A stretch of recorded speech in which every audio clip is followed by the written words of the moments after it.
morning, friends. I pray that wherever in the world you are right now, that the next 2 minutes are a blessing to you, so you can be the blessing to the people the Lord has put in your life today.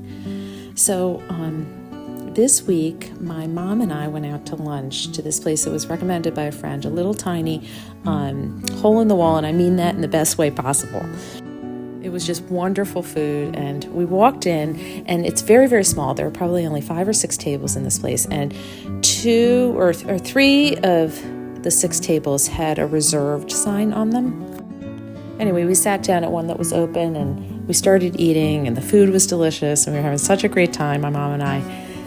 And in walks this guy, probably about in his 70s, and he walks in and he says hi. He clearly knows the owner of the place. It's a husband and wife, and the wife is cooking and the husband is manning the tables. And he says hi to the husband, and he says, "Oh, hi, Bob," or whatever. "I reserved a table for you," he says. And this guy is just like absolutely blown away. He's like, "You reserved a table for me? I can't even believe it." He was delighted and surprised, and he sat down and waited for his daughter and his grandson to arrive. And when they arrived, the first thing he said was, "Can you believe that they reserved a table for me?"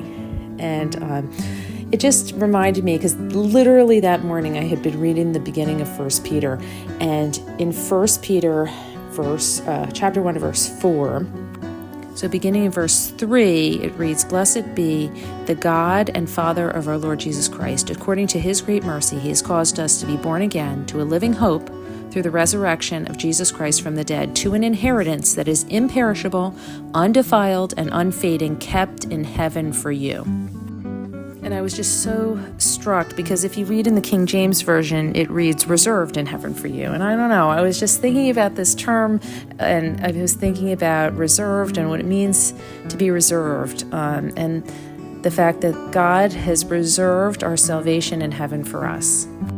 And we don't have to be pleasantly surprised that he's done this. If he has saved us, we can count on it. We can bet our life on it. So I hope that little story encourages you as much as it did me this week, because we should be that excited that God is watching over our salvation and has reserved it and is keeping our place up in heaven for us as we go out and stay in today and be the blessing. Till next time, Katie.